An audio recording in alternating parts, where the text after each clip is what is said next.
অর্ধ পৃথিবীর খলিফা হযরত ওমর জোহর নামাজ আদায় করার জন্য মসজিদ দিকে রওনা দিলেন। জোহরের নামাজ পড়ানোর জন্য মসজিদের দিকে রওনা দিলেন। যে মানুষটা মসজিদ দিকে রওনা দিলেন সেই মানুষটার নাম হলো হযরত ওমর। ঘরে বলেন নাম কি?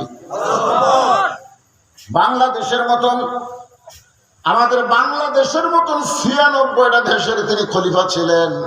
আমাদের বাংলাদেশের মতন ৯৬টা, ধরে বলেন কয়টা? মাথায় টুপি, মুখে দাড়ি, পরনে জুব্বা। অনেকের ধারণা টুপিওয়ালা দাড়িওয়ালা জুব্বাওয়ালারা দেশ সামলাবার পারবে না, এরকম বলে কি বলে না? আমাকে একজন বলে, হুজুর এত বড় জুব্বা পরে আপনি পেশাব করেন, সমস্যা হয় না? আমি বললাম কেন? বলে সামনে ধরে পেশাব করতে দিন, পিছনে যদি পড়ে যায় তো ওরা জালের মতো জুব্বা হুজুর। আমি বললাম তোমার খবর কি? বলে চেন খুলি আর ব্রাশ ফায়ার করি, আমার কোনো টেনশন নেই। আপনারা বলেন হযরত ওমর যখন অর্ধ পৃথিবীর খলিফা তখন কি টুপি খুলছিলেন নাকি? দাড়ি কামাইছিলেন নাকি? জুব্বা খুলে কি প্যান্ট শার্ট পরছিলেন? অনেক নাস্তিকরা বাংলাদেশে বলে এই টুপিওয়ালা দাড়িওয়ালা নিজের দেহই সামলাতে পারতেছে না, এরা দেশ কেমনে সামলাবে? হযরত ওমর জোহর নামাজ পড়ানোর জন্য মসজিদে রওনা দিলেন। হঠাৎ হযরত ওমর দেখতে পায় রাস্তা দিয়ে একটা যুবক যাচ্ছে, কিন্তু যুবকের যাওয়ার সাইজ নাই, কখন ডানেও যায় কখনো বামেও যায়। আপনারা বলেন তো, মুসলমান যখন রাস্তা চলবে রাস্তার কোন সাইড দিয়ে চলবে? জোরে কোন? আমরা চলি কোন সাইড? আপনি বাম সাইডে চলে ডান সাইডের কথা বলেন না? আপনি রাস্তায় চলেন বাম সাইড দিয়ে, আর ডান সাইডের কথা বললে হবে না। আল্লাহ কোরআনে বলেছেন লিমা তাকুলু মা লা তাফালুন, তোমার মুখের কথার সাথে যদি আমলের মিল না হয় তাহলে তুমি হইলা টাটকা মুনাফিক। আপনি মুখে বলবেন ডান দিক দিয়ে আর হাঁটবেন বাম দিক দিয়ে, মুখের হলো কথা আর হাঁটা হলো আমল। তোর এখন কথা ঠিক কিনা? লিমা তাকুলু মা লা তাফালুন। যদি আল্লাহর কোরআন দিয়ে বাংলাদেশ চলতো তাহলে আমরা সবাই রাস্তার ডান সাইড দিয়ে হাঁটতাম। ধরে কোন কথা ঠিক কিনা? হ্যাঁ, এই কি হলো? এই দুইটা কি হলো রে? এরা যা হসে বুঝলেন, মানে আমরাও যখন ছোট ছিলাম আমরাও কিন্তু, আর এখনকার এই পুচকে করে দেওয়া হয়েছে, এদেরকে ভালো করার মতন স্বয়ং জিবরাইল এসেও যদি বাংলাদেশে ওয়াজ করে, ওই জিবরাইলের ওয়াজ দেয় এই পুচকে গুলো ভালো হবে না।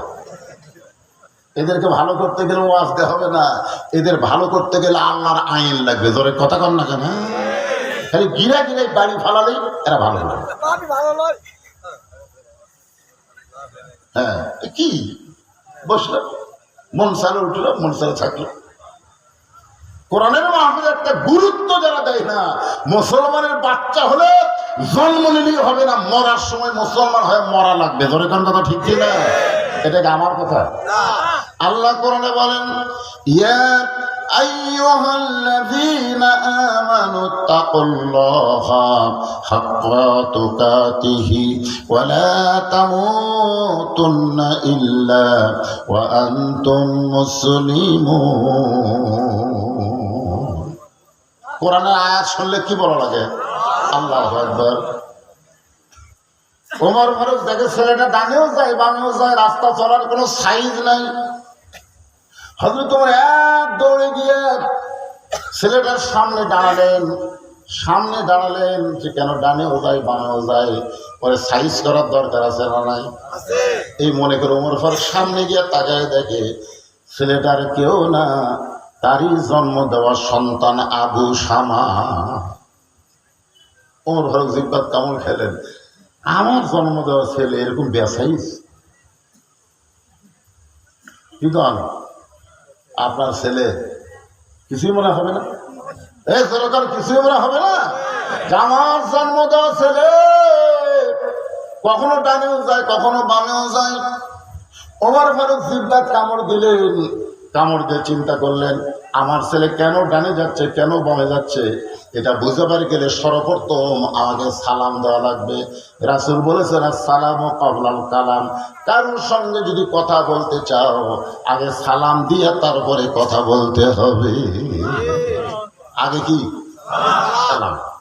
আগে সালাম দেন। আপনি আপনার সন্তানকে সালাম দেন। আপনি শুধু সালাম নিবেন এ ধান্দায় থাকলে হবে না। যে ছেলে বাপ মাকে সালাম দেয় না ওই ছেলেকে বাপ মা সালাম দেওয়া লাগবে। আপনি একদিন সালাম দেন আর কোনোদিন দেওয়া লাগবে না, ওই শর্মে দেখা হলে আপনাদের সালাম দেবে। আপনি বলেন তো বাপ বেটার মধ্যে যদি সালাম চালু থাকে ওই বেটা কোনোদিন বইয়ের কথা মতো বাপ মাকে কষ্ট দিবে না।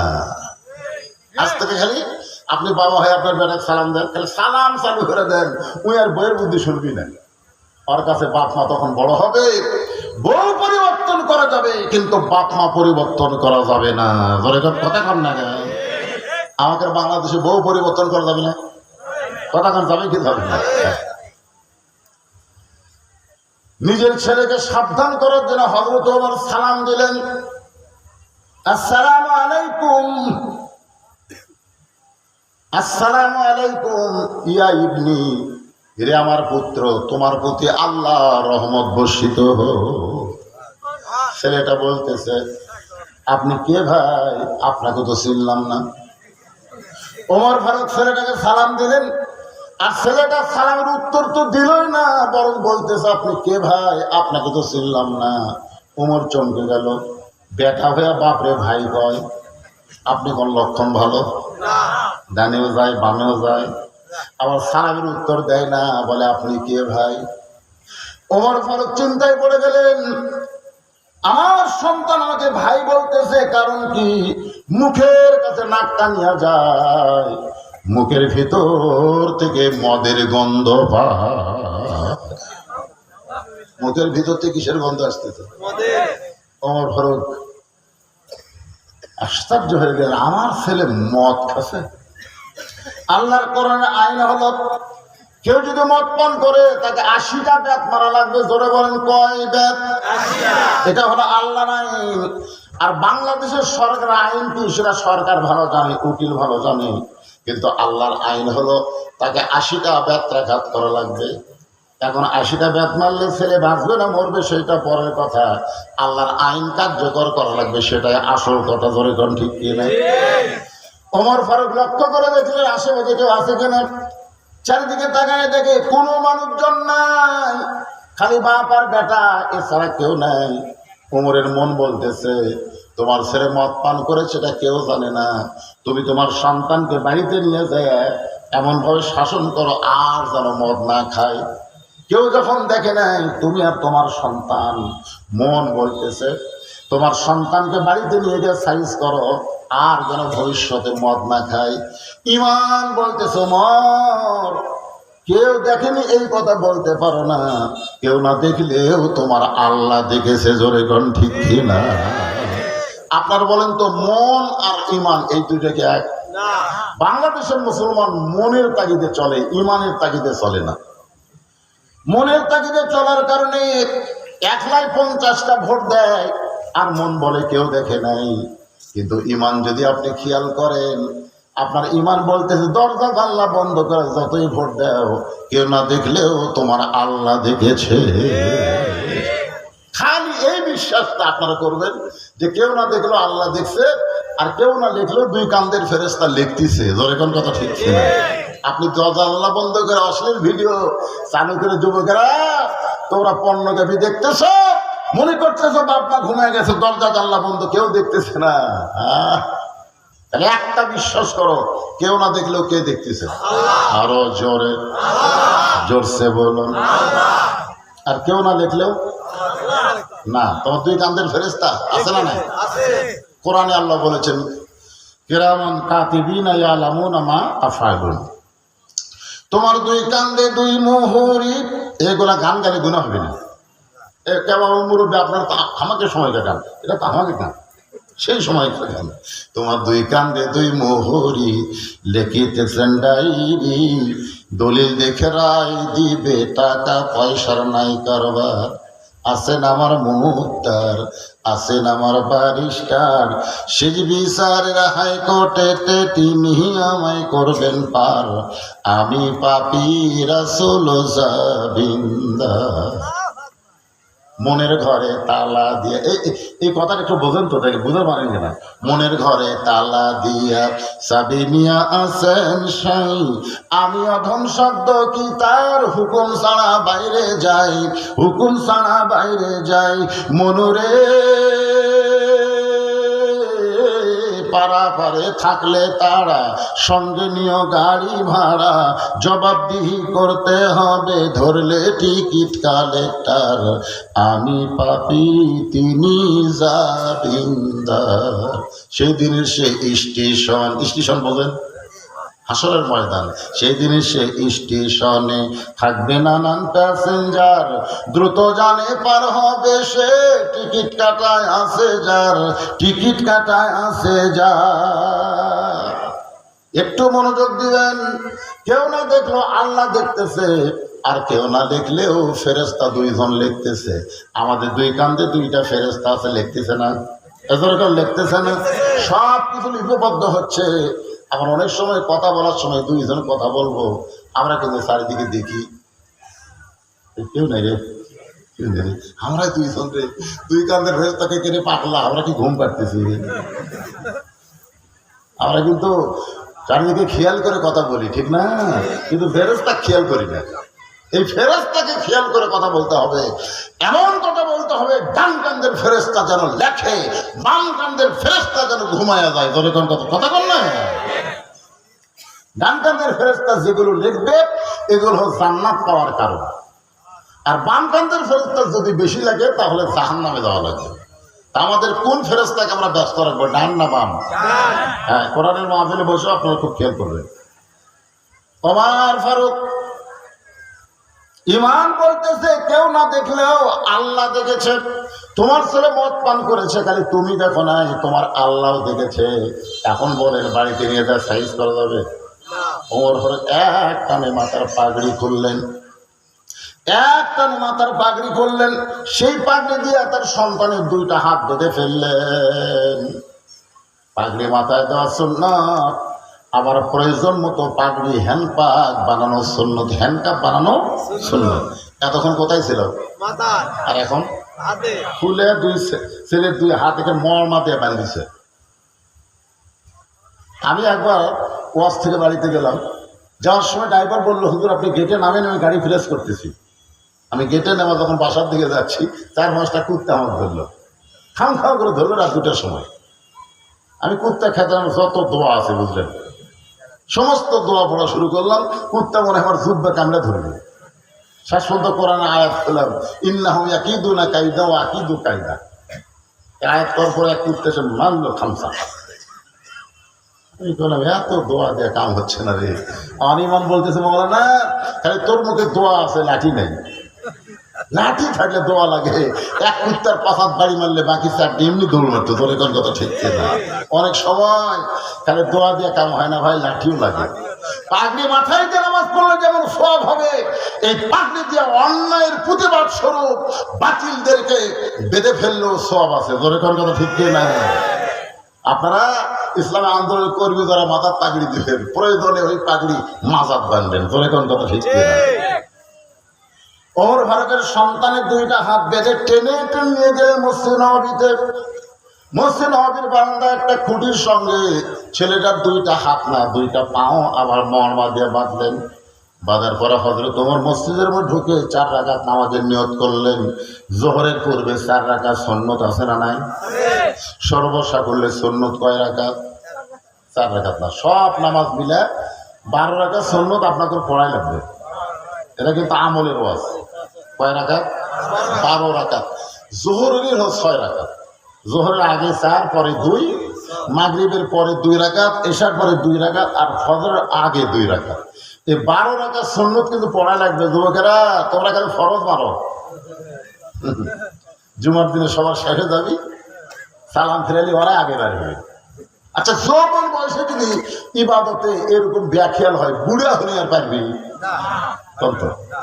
এটা আমাদের বয়স যত বেশি হচ্ছে, মাথার ব্যথা, হাঁটুর ব্যথা, ভাই রে, ঠিক মতো বসায় রূপে সেটা ঠিক মতো করা যায় না। এই জন্যই তো আল্লাহ বলবেন হাসরের ময়দানে যে তোমার শৈশবকাল, তোমার বুড়াকালের কোনো হিসাব দেওয়া লাগবে না, খালি যৌবনকালের হিসাব দিয়ে জান্নাতে চলে যাও। তাহলে ইবাদতের জন্য কোন বয়স দরকার? এ কথা কর না কেন? আর এখন যুবকেরা ইবাদত করবার চায় না। তাহলে 5 ওয়াক্ত নামাজ মিলে 12 রাকাত সুন্নাত পড়া লাগবে। মুসল্লি মসজিদের মধ্যে ঢুকতেছে, কিন্তু খুঁটির সঙ্গে একটা ছেলেকে বাধা দেখে তার আশ্চর্য হলো, এই ছেলেটা কার রে, যারা হাত বাঁধা পাও বাঁধা। একজন যুবক দৌড়িয়ে সামনে গিয়ে তাকায় দেখে, এ তো যেমন তেমন ছেলে না, এ হলো হযরত ওমরের সন্তান, অর্ধ পৃথিবীর খলিফা হযরত ওমরের ছেলে। কেমন ভাবে মর্মা দিয়ে কে বানলো রে, কার এমন সাহস? এমন সময় একজন স্বামী বলছে যে ভিতর দিকে তাকায় দেখো। ভিতর দিকে তাকায় দেখে হযরত ওমর তখন নামাজের শেষ দেয়। ওমরের মতন মানুষ মসজিদে থাকে, আর তার সন্তানকে কে বাঁধলো এইটা নিয়ে কোনো টেনশন করার দরকার নাই। অবশ্যই হযরত ওমর ভালো জানে। যেরকম ঠিক কিনা? সবাই নামাজ আদায় করলেন সুন্নাত। যখন যোহরের ফরজের আকামত হলো, ফজর নামাজ শুরু করবার গেলে মুয়াজ্জিন কিন্তু একটা আকামত দেয়। ফরজ নামাজের আগে আকামত আছে না নাই? জামাতে যখন নামাজ পড়বেন তখন আকামত দিবেন, একলা একলা যখন নামাজ পড়বেন তখন কি করেন? তখনও দেন। কি জন্য দেন? একলা নামাজের তো আকামতের দরকার নাই। আকামত দেওয়ার কারণ হলো আপনার আশেপাশে কেউ যদি থাকে তাকে জামাতে সামিল করার জন্য তদারকি করা।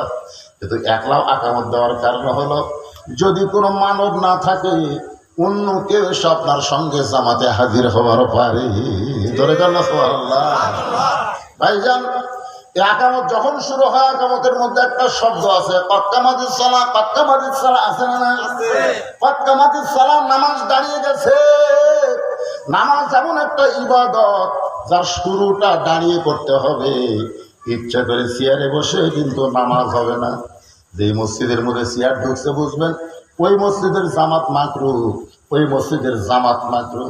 আপনি যতই নামাজ পড়েন জামাতের সওয়াব আপনি পাবেন না, কারণ চেয়ার যখন কাতারের মধ্যে থাকবে ওই কাতার কোনোদিন সোজা হবে না। আর কাতার সোজা না হলে ওই জামাত আল্লাহর দরবারে কবুল হবে না।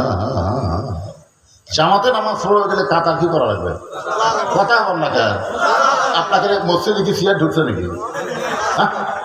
কথা বলা লাগবে না। শোনেন, চেয়ারে নামাজ পড়া, আপনি অসুস্থ মানুষ বাড়িতে পড়তে পারেন, বসা থাকেন। চেয়ারে নামাজ পড়ার কোনো কথা নাই। আপনি বসা নামাজ পড়বেন, বসা যদি না পারেন আপনি শুয়ে থেকে পড়বেন, শুয়েও যদি কষ্ট হয় ইশারা দিয়ে পড়বেন। কিন্তু চেয়ারে বসবেন না। চেয়ারে বসলে আল্লাহর আনুগত্য আদায় হয় না। কারণ আল্লাহ কোরআনে বলেছেন, কুমু লিল্লাহি কানিতিন, আল্লাহর আনুগত্য নিয়ে তোমরা দাঁড়িয়ে যাও। কার সামনে? কি হয়ে? মাস্তান হয়ে না আসামি হয়ে? তো সিয়ারত বসে কোনদিন আসামি হয়? আপনার কোনোদিন কোনো আসামিকে সিয়ারত বসে দেখছেন? এ কথা কন না। ওর সিয়ারত বসে নামাজ পড়ছে, 10 কেজি ব্যাগ লিয়া গোটা হাট বাজার করলো, 2 কিলো রাস্তা অটো ভ্যানের ভাড়া না দিয়ে হাঁটে হাঁটে আসলো, আর মসজিদে এসে তুমি সিয়ার খুঁজতেছ। নামাজের যখন আকামত শুরু হয়ে গেল, হযরত ওমর মেহরাবের মধ্যে ঢুকে গেলেন। সমস্ত সাহাবীরা তাকায় দেখে ওমরের টুপি আছে কিন্তু টুপির উপর পাগড়ি নাই। আল্লাহ রাসূল পাগড়ি ব্যবহার করে নামাজ আদায় করেছেন। টুপির উপর কেউ যদি পাগড়ি পরে আল্লাহ তাকে খুশি হয়ে 70 গুণ সওয়াব বেশি দেয়। তাই বলে মনে করেন না এটা পাগড়ি পরা ফরজ, তা না, এটা সুন্নতের আছে। তো সাহাবীরা আল্লাহ রাসূলকে সবচাইতে বেশি অনুসরণ করছে। ধরে কোন কথা ঠিক কিনা? আতিউল্লাহ ওয়া আতিউর রাসূল। ওমর ফারুকের মাথায় পাগড়ি নাই। যে ওমর পাগড়ি পরে নামাজ পড়ায় সেই ওমরের মাথায় পাগড়ি নাই। আপনারা বলেন তো পাগড়িটা কোন জায়গায়? পাগড়ি তার ছেলের হাত পা বাঁধায় রাখছে। জোহরের 4 রাকাত ফরজ আদায় করার পরে জোহরের 2 রাকাত সুন্নত নামাজ পড়ে হযরত ওমর খুব তড়িঘড়ি করে সন্তানের কাছে আসলেন। আয়েশা থেকে সন্তানের হুঁশ ফিরাইছে। সন্তান কান্দার বলে, বাবা আমার 2টা হাত 2টা পা এরকম মর্মা দিয়ে কে বাঁধলো বাবা, মেহেরবানি করে আমার বাঁধনটা খুলে দেন। ও বাবা আমার বাঁধনটা খুলে দেন, আমি বড় কষ্ট পাই। বাবা গো আপনার ছেলে কেমন করে কে বাঁধলো বাবা, মেহেরবানি করে আপনি আমার বাঁধনটা খুলে দেন। ওমরের চোখটা দর দর করে পানি পড়তেছে। পানি পড়ার কারণ হলো দুইটা। এক নম্বর কারণ হলো কিছুক্ষণ আগে তুই আমারে বললি কে ভাই, আর এখন বলতেছিস আমারে বাবা। কিছুক্ষণ আগে সালাম দিলে কি বলছে, আপনি কে ভাই, আর এখন বলতেছে বাবা। ওমর ফারুক বুঝতে পারলেন দুনিয়ার যতই মদ পান করো 2-1 ঘন্টা তুমি মাতাল থাকবা, নিশা কাটা গেলে কিন্তু তুমি আর মাতাল থাকবে না। ইমাম গাজ্জালি বলেছেন আমার কাছে এমন একটা মদের খবর আছে, সেই মদ যদি কেউ একবার পান করে আজরাইল না দেখা পর্যন্ত তার হুঁশ ফিরে আসবে না। সমস্ত ছাত্র বললেন হুজুর আমরা দুনিয়ার সমস্ত মদের খবর জানি, মদ পান করলে বড় জোর 2-4 ঘন্টা মানুষ পাগল থাকে, কিন্তু এমন কোন মদ কি আপনি জানেন যে মদটা পান করলে আজরাইল না দেখা পর্যন্ত হুঁশ ফেরে না? সেই মদের নাম কি? যে মদ একবার ভিতরে ঢুকাইলে আজরাইল না দেখা পর্যন্ত হুঁশ আসে না। জোরে গান কি আসে না? আজরাইল দেখলে হুঁশ আসে, তার আগে হুঁশ আসে না। মাতালের মতন বলতেছে ওই যে দেখতেছেন না হুজুর ওই বাড়ি আমার, ওই বাড়ির সামনে যে পুকুর দেখতেছেন ওটাও আমার, তার সামনে জমি দেখতেছেন এটাও আমার। ফেরেশতাকে আল্লাহ এই যে হামার করতেছে ওর তো কিছুই নাই, তাহলে এই যে আমার বলতেছে কারণ কি? আল্লাহ বলে মাতাল হসে রে, মাতাল হসে। দুনিয়ার মহব্বতের মত কেউ যদি একবার ভিতরে ঢুকায় ওই আজরাইল না দেখা পর্যন্ত হুঁশ ফিরে পায় না। বলে কোন কথা ঠিক কথা কন না কেন? এই জন্য আল্লাহ বলেন ওয়ানফিকু মিম্মা রাযাকনাকুম মিন ক্বাবলি আন ইয়াতি আহাদাকুমুল মাউত ফায়াকুল রাব্বি লাউলা আখখারতানি ইলা আজালিন করিব। এখন তার সেনি লাগে না লিফট দিয়ে, লিফট 20 তালা তুলছে, ওটা বলতেছে আমার বাড়ি আমার ঘর আমার নামায় কে? কয় তালা তুলছে? নিচের দিক তাকে দেখে 1 তালা 2 তালা সব হাত তলে পড়ে আছে রে, আমি সবার উপর আমার নামায় কে? এই কয়ে বুকটা খাওয়া মারতেছে। ইতিমধ্যে আমরা এসে বলতেছে ভাই চ যাই। তখন বলতে তুই খেরে হার নাম আজরাইল ভাই। আমি কোনোদিনও কল্পনা করি না আমাকে নিচে যাওয়া লাগবে, খালির নিচে না মাটির নিচে ঢোকা লাগবে। জোরে কথা কর না। তার কাজ করে দেখতেছে 5 তালা বানাতে হচ্ছে, 6 তালা রড বার করতে হচ্ছে। কি আপনার কোন তুই ভালো আছে না মাতাল আছে? কথা কর না কেন? মাতাল হয়নি? তোমাকে থাকা লাগবে কবরের মধ্যে, আর তুমি 5 তালা বানানোর পরেও তুমি রড বার করে রাখছো আর 1 তালা বানাবা, তাহলে ওখানে কমে যাবে। যাওয়ার কথা খেয়াল নেই, মানে এমন মদ খাওয়া খাওয়াতে যাওয়ার কথাই খেয়াল নেই। অথচ আল্লাহর কাছে বলেছে মিনহা খালাকনাকুম ওয়া ফিহা নুয়িদুকুম ওয়া মিনহা নুখরিজুকুম তারাতান উখরা। তাহলে ওই ব্যক্তি হলো সবচাইতে বড় মাতাল যে দুনিয়ার মহব্বত কলিজার মধ্যে ঢুকাইছে, আজরাইল না দেখা পর্যন্ত তার হুঁশ হবে না। এখন আপনারা বলেন আমরা বলি আমরা কি সেই মাতাল? কেন ভাই কথা বল না কেন? মুখ দেখালি কবি না, অন্তর্দা চিন্তা করে দেখেন তো। আপনি কোনোদিন বলেননি এই বাসা আমার, বলেননি এই জমি আমার, এই পুকুর আমার, তাহলে আপনি বলছেন তো। সাহাবীরা বললেন হুজুর তাহলে আমরা কিভাবে বলবো? আল্লাহ রাসূল বললেন এইভাবে বলবো, ওই বাড়ি আমি দেখাশোনা করি, ওই পুকুর আমি দেখাশোনা করি, ওই জমি আমি দেখাশোনা করি, মূল মালিক আমি না, মূল মালিক হচ্ছে আমার আল্লাহ। পরের জায়গা পরের জমি, গানটা গাইলে গুনাহ হবে না। পরের জায়গা পরের জমি ঘর বানায় আমি হিরোই, আমি কিন্তু জায়গার মালিক নই। কেরে যুবকেরে এগুলো গান গাইলে গুনাহ হবে? এখন সব গান আছে নতুন নতুন গান। একজন মানুষ সঙ্গে তুমি কয়জনকে বিলাও মন, আপনারা বুঝবেন না, এরা বুঝতেছে। মুখে তোমার ভালোবাসা অন্তর কয়লার মতন, মুখে ভালোবাসা বলো অন্তর দিয়া বাসনা, বন্ধু তোমার ধরন ভালো না। কি এগুলা গান গাইলে কোনো সব নাই, আর এই গানটা গাও প্রত্যেক হরফে হরফে সব পাবা। পরের জায়গা পরের জমি, সবাই কর, পরের জায়গা পরের জমি ঘর বানায় আমি রই, আমি কিন্তু জায়গার মালিক নই। জমিদারের ইচ্ছা মতন দেই না জমিন চাষ, তাই তো ফসল ফলে না রে দুঃখ 12 মাস। আমি খাজনাপাতি সবই দিলাম, খাজনাপাতি সবই দিলাম, তবু জমিন হয়তো নিলাম, দুঃখের কথা কারে কই। পরের জায়গা পরের জমি ঘর বানায় আমি রই, আমি কিন্তু ঘরের মালিক না। উমরের চোখ দিয়ে দর দর করে পানি পড়ার কারণ হলো, সন্তান যখন বাবা বাবা বলে ডাকে, যত পাষাণ বাবা হোক না কেন, ওই সময় বাবার অন্তর জান্নাতের শান্তি পায়। বাবা বাবা গো, আপনার ছেলেকে এভাবে কে মর্মা দিয়ে বানছে বাবা, আমার কষ্ট হয় বাবা। বাবা বাবা বলে যখন কাঁদতেছে, উমরের চোখটা পানি পড়তেছে, কারণ সন্তান যখন বাবাকে বাবা বাবা বলে ডাকে, বাবার অন্তরে তখন জান্নাতের একটা শান্তি আসে। আর এই শান্তিতে বাবা সারা জীবন যা কামাই করে সব সন্তানকে দিয়ে দেয়। কি দেয় না? কি দিচ্ছেন আপনি? আপনার বাবাকে কি দিচ্ছেন? কি দিচ্ছেন? খালি বাবা বাবা বলে দেখেই বাবার কলিজা আপনি শান্তি করে দিচ্ছেন। আর কতগুলো সন্তান আছে বইয়ের বুদ্ধি শুনে আর বাবাও ডাকে না, এরকম আছে না নাই? আগে হারিয়ে গেছে যে থাকতো বাপ মার সাথে, বিয়ে করার পর বউ যে কি কান মন্ত্র দিছে, আর এই গ্রামে থাকে না, এখন নওগাঁ শহরে বাসা করছে, বউ নিয়ে ওই বাসার থাকে। বাবা একদিন অসুস্থ হয়ে গেছে, অসুস্থ বাবা ভালো ডাক্তার দেখাতে গেছে, ডাক্তার মোড় আছে না নাই? নওগাঁ আছে না নাই?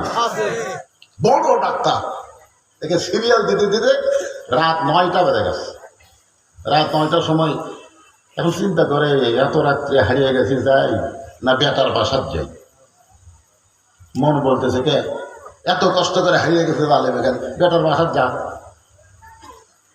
বাবা ইচ্ছা করে কোনোদিন বেটার বাসায় যায় নাই, কারণ বাবা জানে আমার ছেলে নষ্ট হয়ে গেছে ওর বইয়ের কারণে, ধরে কোন কার কারণে। কিন্তু আজকে বেকায়দা 9টার সময় দেয়, ছেলের নাম রাখছে ভালোভাবে আব্দুল্লাহ, ভালো নাম, ভালো না? 9টার সময় বাবা ডাকতেছে আব্দুল্লাহ, আব্দুল্লাহ চমকে উঠছে। সবাই আমাকে সাহেব বলে সম্মান করে, স্যার বলে ডাকে, আর এত রাত্রে আমার নাম ধরে ডাকার মরদ করে। সবাই আমাকে বলে স্যার সাহেব, আর আমার নাম ধরে ডাকে এই মরদটাকে। দরজা খুলে তাকে দেখে বাবা দাঁড়ায় আছে। এত রাত্রে বাবা বলে ডাক্তার দেখতে দেখতে 9টা বাজে গেছে, এই সময় হারিয়ে গেছে, কেমনে যাই? আজকে রাতটা তোর বাসায় আমি থাকতে চাই। আব্দুল্লাহ বলে বাবা আমার কোনো আপত্তি নেই, আপনি তো রাগ করে আসেন না। বাবা বলতেছে আজকে বেকায়দা, রাগ থাকলেও যাওয়ার বুদ্ধি নেই। এখন আব্দুল্লাহ তার বাপকে ধরে নিয়ে রেস্টরুমে বসে বলে বাবা একটু ধৈর্য ধরেন। বাবা বসে আছে, আব্দুল্লাহ আস্তে আস্তে বইয়ের কাছে গিয়ে এতিমের মতন বলতেছে, এতিমের মতন করুণ স্বরে বলতেছে, ম্যাডাম ম্যাডাম দেখো আমার বাবা। দেখেন মরদ মানুষের কথা কথা আসতে বলতেছে, কেন আমার বাবা এসে বলছে জানি না। আব্দুল্লাহ আব্দুল্লাহ বলে ফিরলাম না, আমি সবই শুনছি, তুমি কি মনে করছেন ঠসা? স্বামী জোরহাত করে বলতেছে, এত জোরে কয়েও না, আব্বা শোনা পাইলে মন, কিসের মন খারাপ? দেখেন কতগুলো মরদ মানুষ বইয়ের কাছে এত জিম্মি হয়ে গেছে। এখন কতগুলো মরদ মানুষ আবার বইয়ের বাসা লিখেও দেয়, বউ তার বাসা লিখে দিছে, বাড়ির চাকর বানাছে, এইরকম কতগুলো মর্দা আছে না? কতগুলো আমার বাবার সামনে একটু খাবার দাও, বউ বলতেছে তোমার মন চাইলে তুমি দাও, সকালবেলা আমার মাজা বেদনা ধরেছে, পিঠটালি শিরশির করে, আমি শুয়েছি আর আমি উঠতে পারবো না। আব্দুল্লাহ ইতিমের মতন বাবার কাছে গিয়ে বলে বাবা, বাবা বলতেছে আমার খাওয়ার কোনো দরকার নাই, হারিয়ে গেছি যাইতে পারি নাই বলে রাত 9টার সময় তোর বাসায় এসে আমার থাকা খাওয়া লাগবে না বাবা, আজকে রাতটা একটু আমাকে থাকতে দে। আব্দুল্লাহ বাবা আসলে কি আপনি খাবেন না? বলে না বাবা খাওয়ার কোনো দরকার নাই, আমার পেট ভরা, আমার কি আছে। এখন বাবা না খায় 9টার সময় ঘুমায়। রাত যখন 11টা বাজে ওই সময় আব্দুল্লাহর শালা বইয়ের ভাই, ধরে কোন কার ভাই, 11টার সময় এসে ডাক দিচ্ছে শেফালি আপা। আব্দুল্লাহর বইয়ের নাম হলো শেফালি। শেফালি আপা গাওয়াটা ছিল কম্বল। আব্দুল্লাহর বইয়ের গাওয়া কি ছিল? কম্বল ফেলে দিয়ে মারছিলাম। আব্দুল্লাহ কাইকারি কম্বল আছে, বউ নাই। বউ যা গেট খুলে বলতেছে ভাইজান এত রাত্রে ক্রামবোর্ড খেলতে খেলতে রাত হয়ে গেছে, ঘড়ি দিকিনি, আমি একটু ঘুমাবার চাই। বোন বলতেছে না, না খাইয়া ঘুমাতে আমি দেবো না, তুমি না খাইয়া ঘুমাবা আর আমার কলজা শান্তি হবে। এখন আব্দুল্লাহর বউ শালাকে খাবার দেওয়ার জন্য ভাত গরম, তরকারি গরম, মাছ গরম, গোস্ত গরম, সব গরম করে ভাইয়ের সামনে দিয়ে বলে খাও ভাই, খাও ভাই, তুই না খাইলে আমার কলিজার শান্তি নাই। আব্দুল্লাহ ঘরের মধ্যে চিন্তা করে, আমার বাবা 9টার সময় আইসে, ওর মাথা বেদনা, আমার বাবাকে খাবার দিল না, বাবা না খাইয়া ঘুম পাড়তেছে। আর ভাইয়ের সামনে খাবার দিয়ে বলে খাওয়াই খাওয়াই, বার হয়ে দেখে 5 তরকারি গরম ভাত, শালার মাথায় বইয়ের হাত। কয় তরকারি? গরম ভাত। আর শালার মাথায় হাত দিয়ে বলছে আর একটু ওরা খাওয়াই, আর এক টুকরো না খাইলে আমার কলিজার শান্তি নাই। আব্দুল্লাহ চুপি চুপি বাবা যেই ঘরে ঘুমায় ওই ঘরে জানলার পাশে গিয়ে তাকায় দেখে জিরো বাল্বের আলোতে বাবার শুকনা মুখটা দেখতে পায়। বাবার শুকনা মুখ দেখেছে আর আল্লাহর কোরআন এসে আব্দুল্লাহর সামনে বলতেছে ওয়াকাযা রাব্বুকা আল্লা তা'বুদু ইল্লা ইয়াহু ওয়া বিল ওয়ালিদাইনি ইহসানা। আল্লাহ রাসূল বলেছেন বাপ মা পাওয়ার পরেও নিজের গুনাহ যারা মাফ করে নিতে পারলো না তারা ধ্বংস হয়ে যায়। সাহাবারা বললেন হুজুর বাপ মা জীবিত থাকার পরেও যে সন্তান নিজের গুনাহ মাফ নিতে পারলো না, গুনাহটা কিভাবে মাফ নেবে? আল্লাহ রাসূল বললেন বাপ মার খেদমত করবে, বাপ মার মনে আনন্দ দিবে, বাপ মাকে সুখ দিবে, তাহলে বাপ মা দোয়া করবে, আল্লাহ সেই দোয়া তার জন্য 8টা জান্নাতের দরজা খুলে দিবে।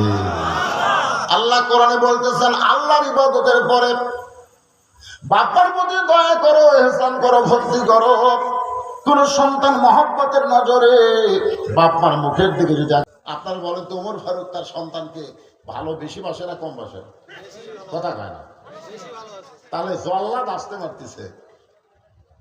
হ্যাঁ, আজকে প্রকৃত বাবা যারা ওমর চিন্তা করতেছে দুনিয়ায় মদ খায়া আমার সন্তান যে অপরাধ করেছে আল্লাহর আইন দৌড়া মাইরা সব রাত থেকে আল্লাহ তাকে মাফ করে দিবে। ধরে কর কথা ঠিক কিনা? আর জল্লাদ চেহারে মারতেছে এরকম আসরাও মারে, একটা আল্লাহ মাফ করবে। এই জল্লাদের কাছ থেকে চাবুক টাকা নিয়ে নিজেই চাবুক মারা শুরু করলেন। জল্লাদ 2টা মারছে, ওমর ফারুক 3 বলা লাগবে। ওমর ফারুক 2 থেকে গণনা শুরু করলেন। সমস্ত সাহাবীরা বললেন আমির আল মুমিনিন জল্লাদ 2টা চাবুক মারছে, আপনি 3 থেকে গণনা শুরু করেন। ওমর ফারুক বললেন জল্লাদের 2 বাড়ি আমার 1 বাড়ির সমান। সবাই চুপ করছে, ওরে বাবা রে, 2 বাড়ি যদি 1 বাড়ি সমান হয় তাহলে কি বাড়ি?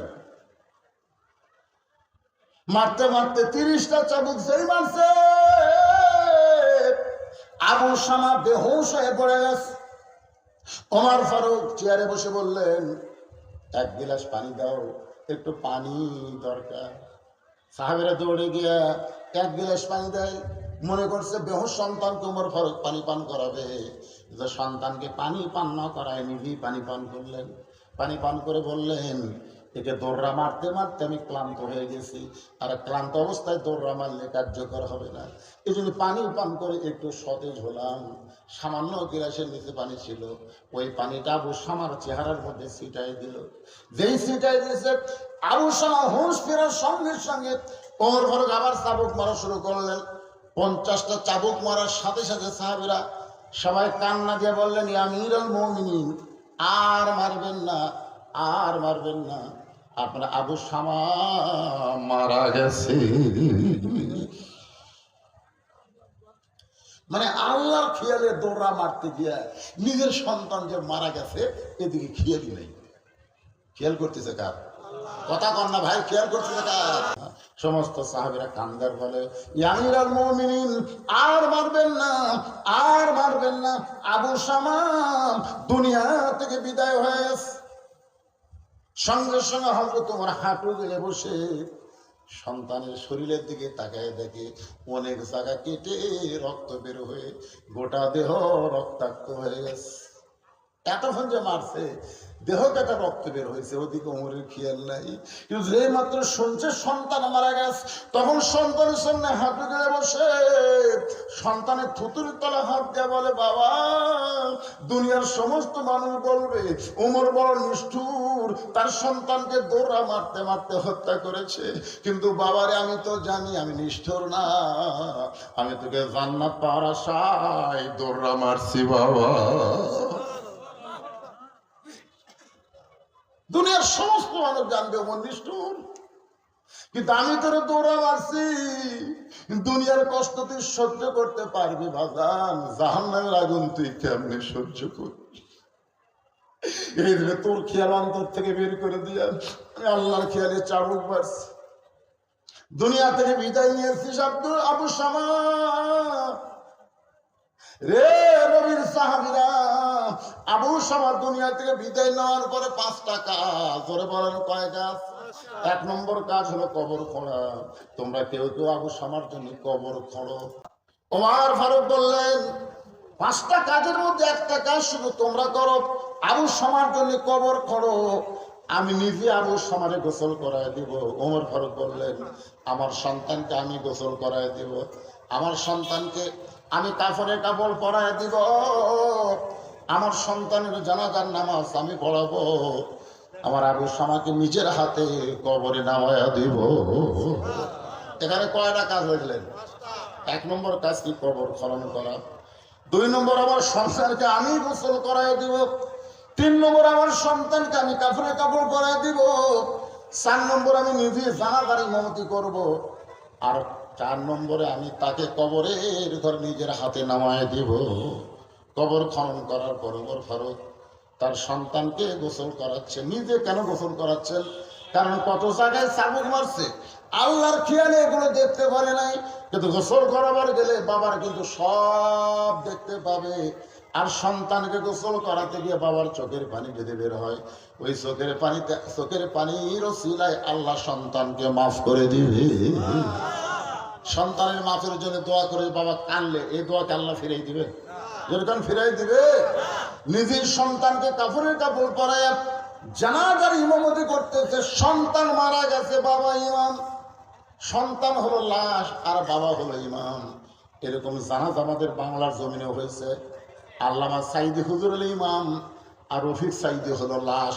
যেরকম ঠিক ছিল, আল্লামা সাইদি হুজুর একটা ছেলে রফিক সাইদি, ও আগে মারা গেছিল। মারা যাওয়ার পরে তিনি প্যারোলে মুক্তি পেয়ে সন্তানের জানাজা নামাজ পড়ালেন। ওই জানাজায় আমরা দেখেছি কিভাবে বাবা কান্দে সন্তানের জন্য। আবার বাবার লাশের জানাজা আমি নিজে পড়াইছি। আমার বাবা মারা গেল, আমি আমার বাবার জানাজার নামাজ পড়াইলাম। আমি জীবনে বহু মানুষের জানাজা পড়াইছি, 5 থেকে 6 মিনিটের মধ্যে জানাজা শেষ হয়ে যায়। কিন্তু আমার বাবার জানাজা যেদিন পড়লাম সেদিন কিন্তু তড়িঘড়ি করে জানাজা শেষ হয় নাই। কারণ শুধু দোয়া পড়ি না, দোয়ার সঙ্গে সঙ্গে আমার চোখ দিয়ে দর দর করে পানি পড়লো। ফেরেশতা বলে, আল্লাহ, এই হুজুর জীবনে কত মানুষের জানাজা পড়ালো, খালি দোয়া পড়ছে, দোয়ার সঙ্গে পানি বের হয় নাই, আজকে দোয়াও পড়ে পানিও পড়ে। আল্লাহ বলে, ফেরেশতা, তোদের তো বাপ মানায়, তোরা কেমনি বুঝবি? কোন সন্তান যখন বাবার জানাজা করে আর বাবা যখন সন্তানের জানাজা পড়ায়, চোখের পানির ওসিলায় বাবা আল্লাহ সব কিছু মাফ করে দেয়। ওমর ফারুক নিজের সন্তানকে কবরের ঘরে নামায় দিলেন। কবরে মাটি দেওয়ার পরে দাফন হয়ে গেল।